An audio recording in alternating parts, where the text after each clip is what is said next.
soup season. Okay, fall is here. Let's get into it. All right.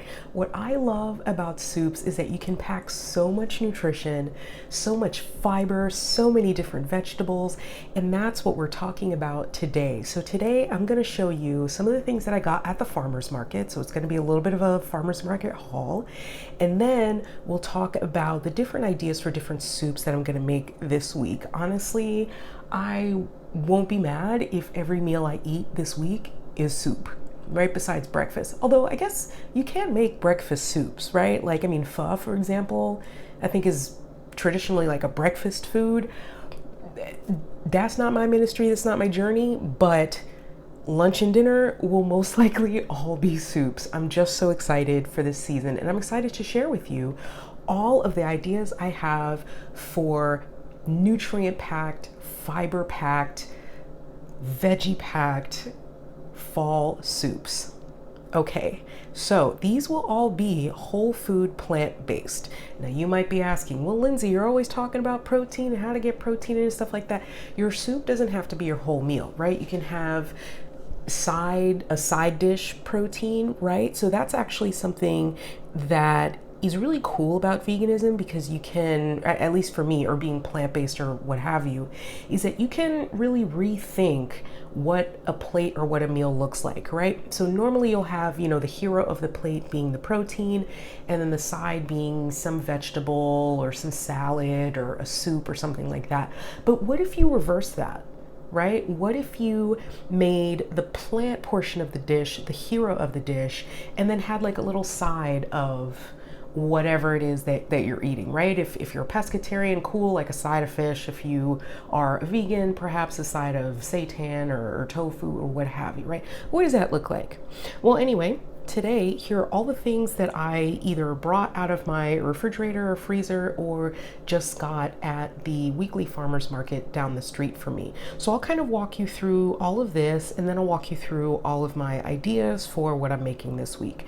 So first, and I always say this, right? As far as meal planning, and if you need help meal planning, I have a half-hour session that you can do with me one-on-one, and we'll figure out what the best meal plan for you is for the following week or the following couple of weeks that you can implement for your own health goals, right?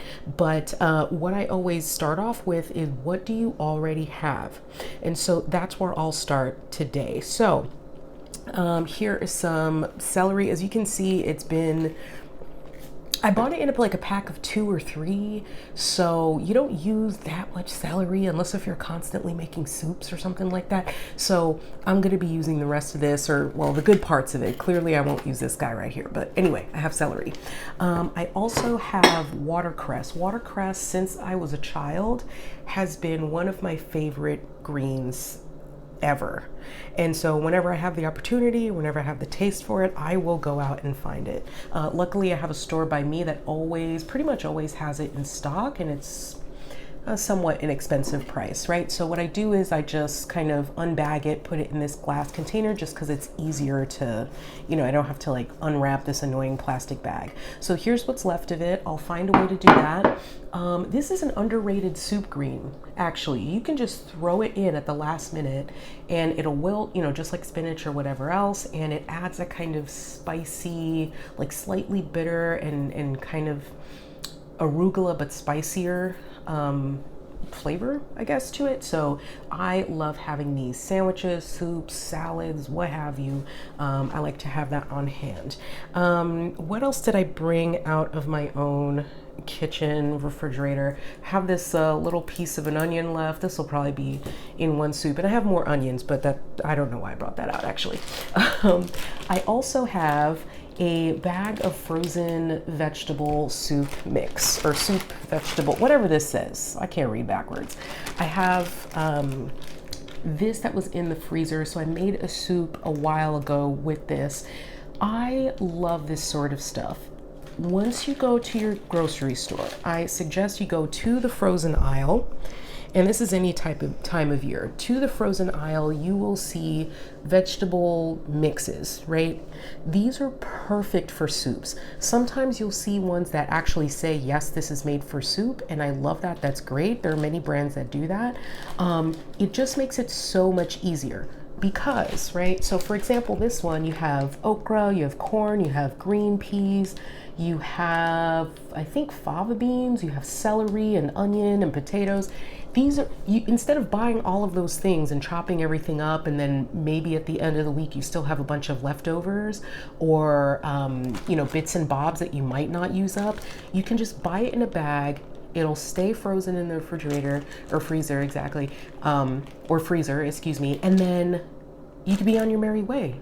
This is the easiest thing. You put in some veggie broth or whatever broth you're using, and bam, it's an instant soup, right? And of course you could add stuff or whatever. So the last time I used this, I paired it with some cabbage. Now, this has been sitting in there. I completely forgot it was in there. It's horrible, but you know, so it's looking a little, I'll have to shave off those corners there, but the rest of it is still good. As you know, cabbage just stays forever, and it's good pretty much for a long time. So that's probably what I'll do again with that, and I'll find other stuff to put in the soup.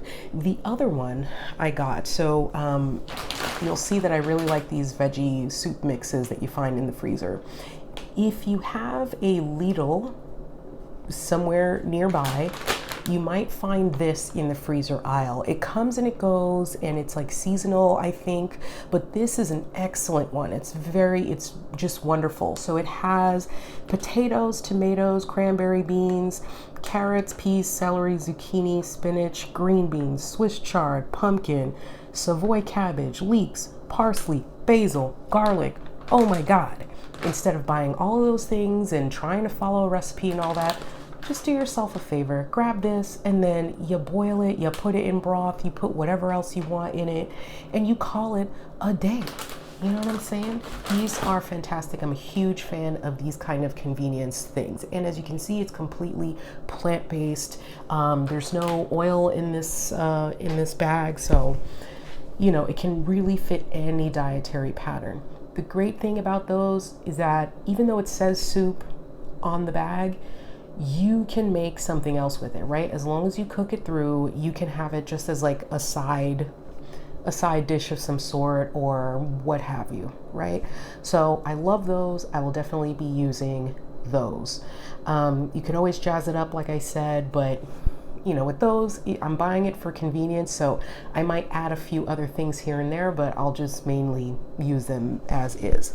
All right, so what did I get at the farmer's market? Oh, actually, I should say I still have this much carrot left, the shredded carrot, so I'll use that at some point as well. So what else did I buy? So also at Lidl, I bought this. If you are a Trader Joe's shopper, you will find this also there. It's like Harvest soup mix or Harvest mix, I don't know, but it essentially has, this one's called Holiday Hash. It has butternut squash, sweet potatoes, red onion, celery, parsley, sage, rosemary. Wonderful. I love using this as a soup base, right? Obviously you can use this for stuffing or, you know, whatever else, you know, or just a hash, right? Just to have a side dish of mixed veg and root veg mainly. But you can make this as a soup, right? So this is going to be a butternut squash and sweet potato soup. Now, what I'm going to add to this, right? And I just got done saying, you know, I'll have these convenience mix of vegetables, but sometimes add stuff to it. This I'll definitely add stuff to it. For example, I have some peppers I'll probably add because these are never going to be spicy, right? I have my veggie bouillon mix, right, as the base of the soup. This one I will probably keep it simple. Yes, this one I'll keep it simple. I'll make it a vegetable soup, and instead of blending it to make it like a creamy soup, which I have done in the past and I may have shown on this channel. If I find the video, I'll link it down below. But for this one, I think I will keep it as is. So just have a veggie broth base, some of this, and then I will also add protein to it. So what I will do is I will make some seitan dumplings, or seitan strips or what have you, and I'll throw that into the pot. So it'll be like a kind of a chicken adjacent soup. Right, there you go. I also have some Swiss chard, right? So I might add that to one of these other soup. You should always be finding ways to add greens to your soup. So this will go in there. And yeah. Okay, so the other soup idea that I have is going to be really fun, and I might actually show you how I make this. This will be a red curry, carrot, and squash soup with different vegetables in the base. So this is what I'll use. So this I also got at Lidl. It's a great discount grocery store. So if you live by one, or an Aldi, is comparable to it, definitely look up and down the aisles. You'll find some things that are interesting to use, pretty wholesome, and will add some good nutrition to you, and some variety as well, right? So if you get stuck using the same things over and over, it might just be, you might just add a sauce, right? A sauce might be the difference between a boring meal that's gonna, make you crave something else other than what's in your home, or keeping you on plan, right? And on budget. So this is a red curry paste. I guess I have to cover my face here. So this is a red curry paste that I'm gonna use along with this squash. So she cut it up for me so we could have like small pieces instead of like a huge pumpkin. So just imagine this in 360, and I live alone, come on now. So this, I'm going to use that. I'll probably steam it and then kind of add it to the soup. I have this much carrot.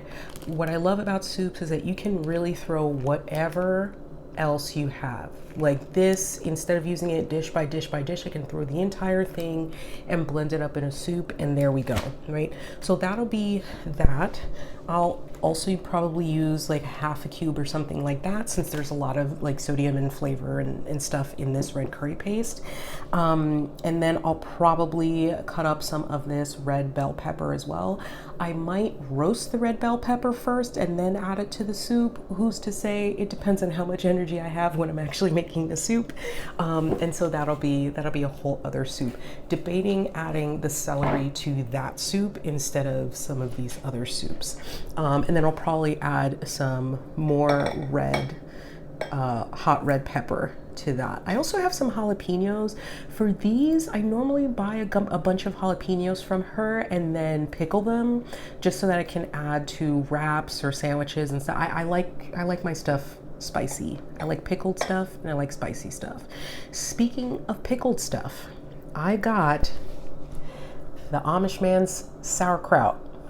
I don't know what I'm gonna use this for, but listen, I saw it there. I was like, I finally caught the sauerkraut again. Last time I bought this was months ago, because every time I went, it would be the tail end of the farmer's market that day, and they look at me like, you missed the sauerkraut again. So this time she saw me, she was like, we have the sauerkraut. I was like, yeah, put it in the bag. So we have the sauerkraut. I may or may not make a sandwich or a wrap or something, and I'll throw that in there. Wonderful, love to see it. I also have this green onion. I also have this green bell pepper. That's another one where I was like, I don't know why I got this. I have no plans for this, but it'll find its way into a soup at some point. And then I also have cilantro. Cilantro smells lovely, fresh cilantro. You can see they gave me the roots and all. I don't know what I'll do with that, but it'll probably be in my in my compost. But this will be great to top off the red curry soup. So that's what I'll use this for. It's clearly a whole lot, so I'll probably make some cilantro mayo, or just add it to a sauce or something else, just so that it doesn't go to waste, right? Because herbs can kind of go fast. So I'll probably do that pretty shortly after topping off my soups with it. And that's it, y'all. I think I talked about everything I have here. So let me know if any of these ideas sound good to you, or if you want to watch me make any of these. I think I'll probably film me doing the red curry one, because that's probably not one that you're used to seeing. These, honestly, it's just a concept. Get yourself a bag of frozen veg that can do really well in a soup, and jazz it up with whatever you have in the house and however you would like to have it. Another idea that I presented here was adding the protein to the soup or as a side dish, right? It ain't hurt nobody. As long as you get it in, you get it in.